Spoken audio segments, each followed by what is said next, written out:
The check was for exactly $1, and it was the most expensive piece of paper my daughter would ever hold. The crisp corporate blue envelope from my lawyer had arrived an hour before my ex-wife, Qley, and her new husband, David, were due to drop off our daughter, Maya, after their weekend. I'd been expecting it. It was the final piece of the puzzle, the last document that officially, legally, severed the last financial tether between my past and my present. It was my freedom, in triplicate. I was studying its satisfyingly minimal figure when I heard the crunch of gravel and the sickeningly smooth purr of David's BMW. I didn't get up. I just folded the check and slipped it into my breast pocket. A tiny shield over my heart. The front door flew open without a knock, a habit Qley had never broken. Maya stormed in first, her face a thundercloud of 16-year-old indignation. She was all her mother. The same wild, dark curls, the same defiance set to her jaw, the same eyes that could flash from summer sky blue to stormy gray in a nanosecond. Behind her, Qley hovered in the doorway, looking anxious, while David stood behind her, a hand on her shoulder, his expression one of patronizing concern. He was always so concerned. "Dad, we need to talk," Maya announced, throwing her backpack onto the polished hardwood floor with a thud. "Hello to you too, sweetheart," I said, my voice calm. I'd spent years building this calm, brick by painful brick. "Good weekend." "It was amazing," she said, her voice dripping with a challenge. "David took me to the country club. He let me drive the Tesla on the private road. He actually listens to me, unlike some people." I saw Qley flinch. David gave a small, smug smile that didn't reach his eyes. He was a man who collected things, expensive watches, my ex-wife, and now, apparently, the affections of my daughter. "I'm glad you had fun," I said evenly. "Now, what is it we need to talk about so urgently?" Maya took a deep breath, puffing out her chest. She'd rehearsed this. "It's about my future, about college. Mom and David were talking about it all weekend. David says, with the market the way it is, a state school is a more pragmatic choice. He says my current list is frivolous." I kept my face neutral. Frivolous. The list we'd spent 2 years crafting together. The visits to Boston and New York, the late nights talking about architecture and history, my dreams for her, woven into every application. "David has a lot of opinions," I said. "He has experience," Maya shot back, her voice rising. "He actually does things. He doesn't just hide out in his boring house and count his money." "Maya, honey, that's enough," Qley said, her voice a thin wisp. "No, Mom, it's not. I'm sick of it. I'm sick of Dad's silent judgment and his passivity. David is proactive. He's a real father. He cares about what I want." The air left the room. Qley looked like she'd been slapped. David's smugness intensified. He'd won. He'd bought his way into my family, and now he was collecting the final prize. My role. Then Maya delivered the kill shot. Her eyes, blazing with a toxic mix of teenage rage and David's whispered poison, locked onto mine. She screamed it, her voice cracking with the force of her conviction, a declaration she clearly believed would finally make me see the light. "I wish Mom's new husband was my dad instead." The words hung in the air, sharp and jagged. They didn't just hurt.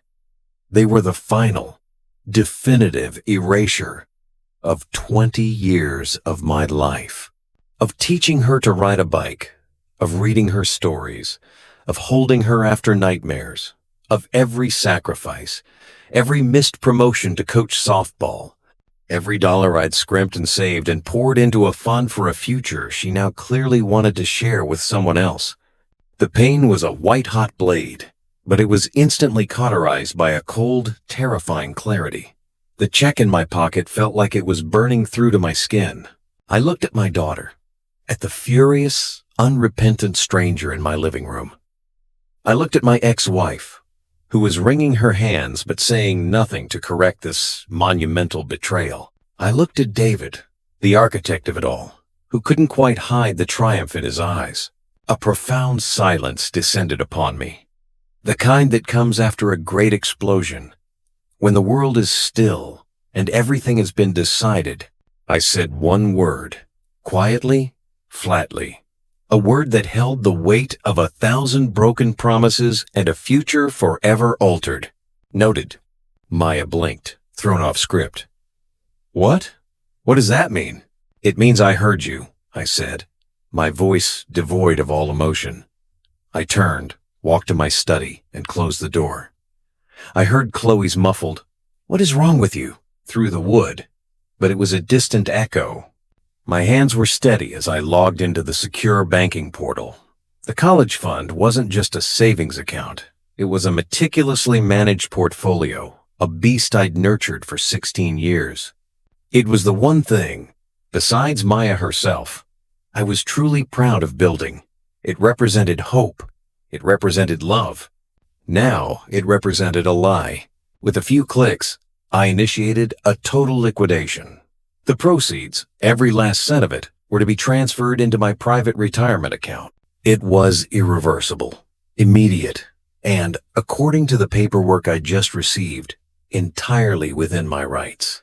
The fund was in my name only, a fact Qley had happily agreed to during the divorce so she wouldn't be burdened with the financial planning. The confirmation email hit my inbox just as I heard the front door slam shut. They were gone. I sat in the quiet of my study for a long time. The calm I felt was not peaceful. It was the calm of a scorched battlefield. There was nothing left to fight for, so the fighting could stop.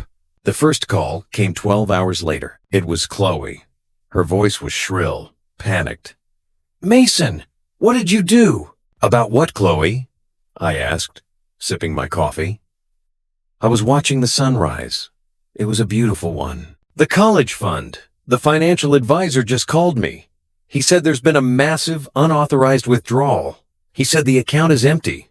What kind of sick game are you playing?" "No game," I said. "And it was entirely authorized.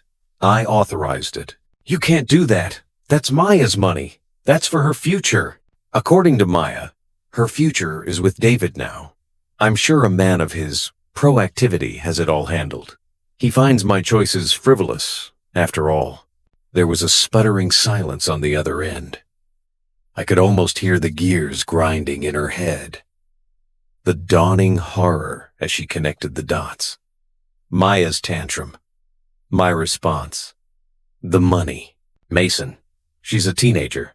She was angry. She didn't mean it. You can't destroy her life over something she said in a moment of anger. "Noted," I said again, and ended the call. I spent the day in a state of strange productivity. I cleaned the garage. I reorganized my bookshelves. I made myself a steak for dinner. I did not check my phone, which buzzed incessantly, an angry hornet trapped on the counter. The second night of silence in my house was different from the first. The pain began to seep through the cracks of my calm.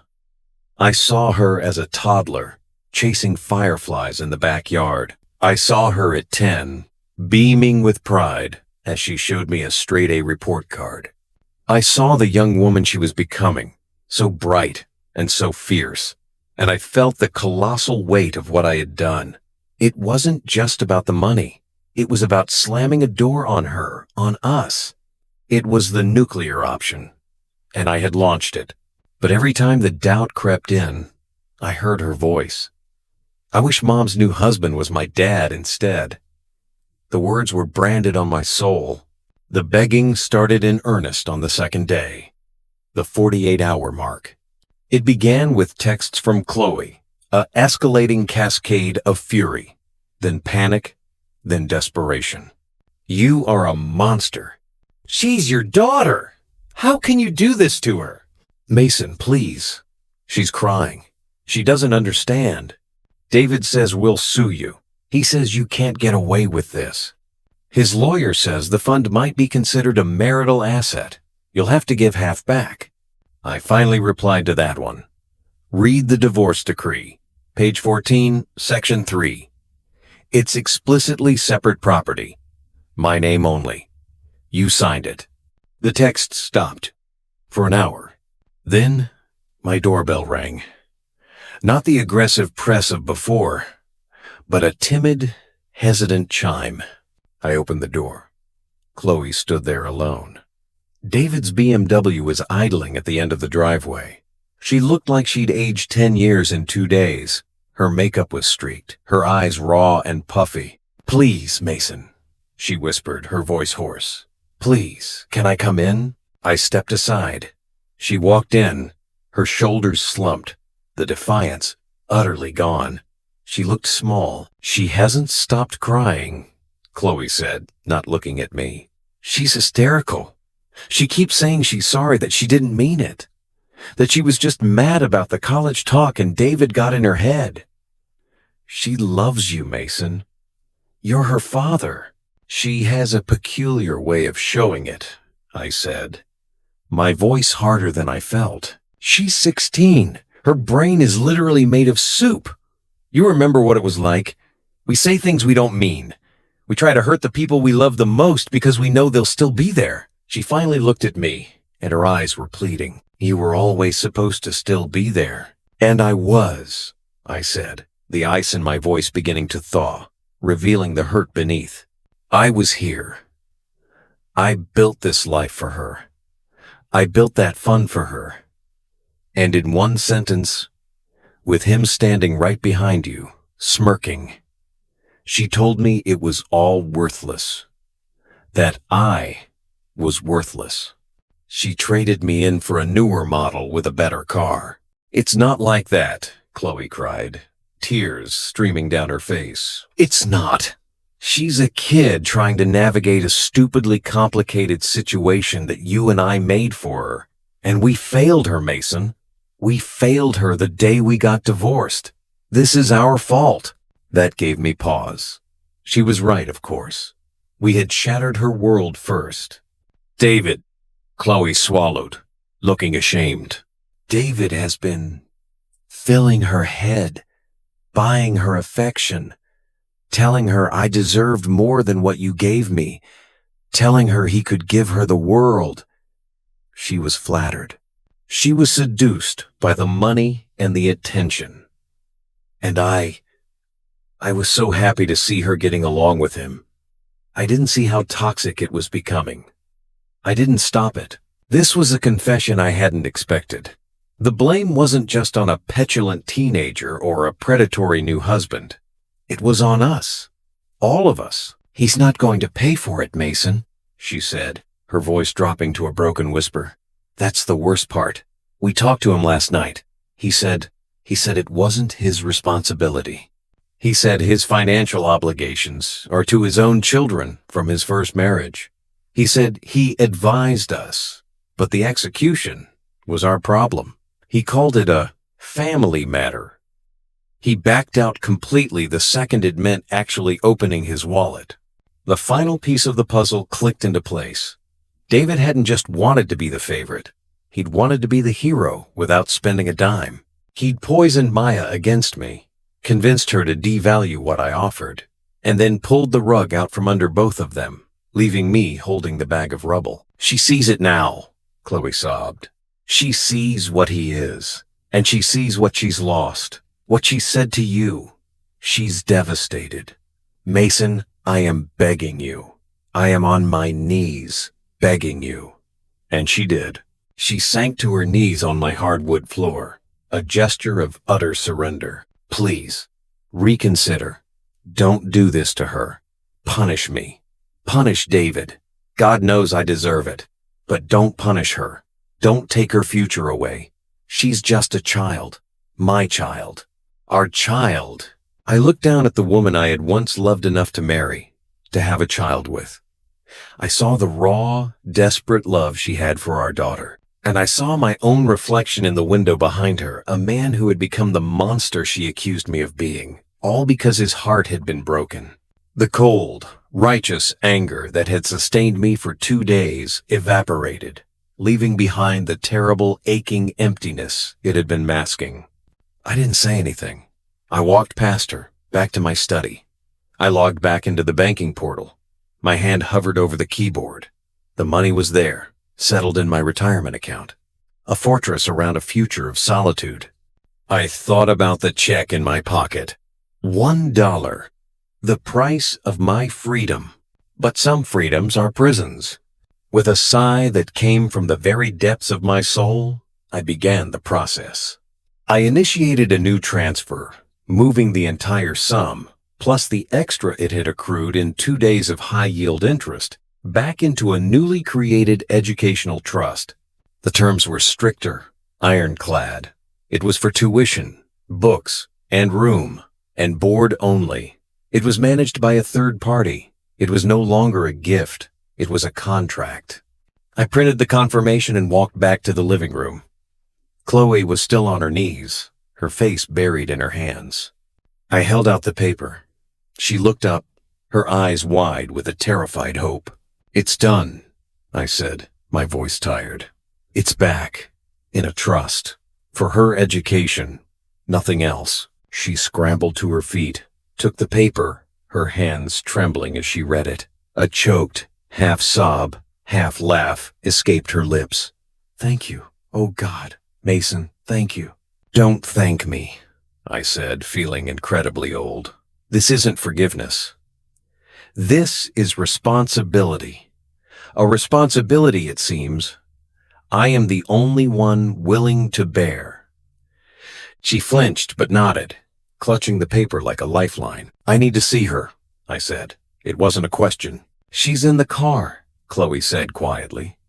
She was too ashamed to come to the door. I walked past her, out of the house, and down the driveway. The tinted window of the passenger side of the BMW slid down slowly. Maya looked out at me. Her face was a ruin of guilt and grief, her eyes swollen, almost shut. The fiery, defiant stranger was gone, replaced by my little girl, terrified that she'd lost her father forever. "Daddy," she whispered, the word a broken thing. I opened the car door. She flinched, as if expecting me to strike her. I didn't hug her. The wound was too fresh, too deep. But I looked at her. I let her see the pain in my eyes, the damage her words had caused. I let her see that some things can't be unsaid, that trust isn't a rubber band that just snaps back into place. "The money is back," I said, my voice low. "For school. That was never in question. It was never about the money, Maya. It was about the value you placed on everything else." Fresh tears spilled down her cheeks. "I'm so sorry. I'm so sorry. I didn't mean it. I don't even like David. I wanted to hurt you. And I'm an idiot." "Yes," I said quietly. "You were. Do you hate me?" The question was a mere breath. "No," I said, and it was the truth. The anger was gone. All that was left was a vast, weary sadness. "I could never hate you. But you broke something, Maya. It's going to take a long time to fix. You don't get to wish someone away and then just take it back." She nodded, crying silently, absorbing the truth of it. "We will talk," I said, "but not today. Go home with your mother." I closed the car door. I turned and walked back into my house, past a weeping Qley, and closed the door. I stood in the silence, alone. The check for $1 was still in my pocket. I took it out, unfolded it, and looked at it. It was a symbol of a clean break that would never be clean, a freedom that was ultimately an illusion. Because you are never free from the people you love. You can be hurt by them, betrayed by them, shattered by them. But when they are truly, brokenly sorry, and they are yours, you rebuild. Not because you are a saint, but because you are a father. And that, it turns out, is a life sentence with no possibility of parole. I picked up a pen. On the memo line of the check, I wrote a single word: paid. It was the most expensive lesson my daughter would ever learn, and worth every penny.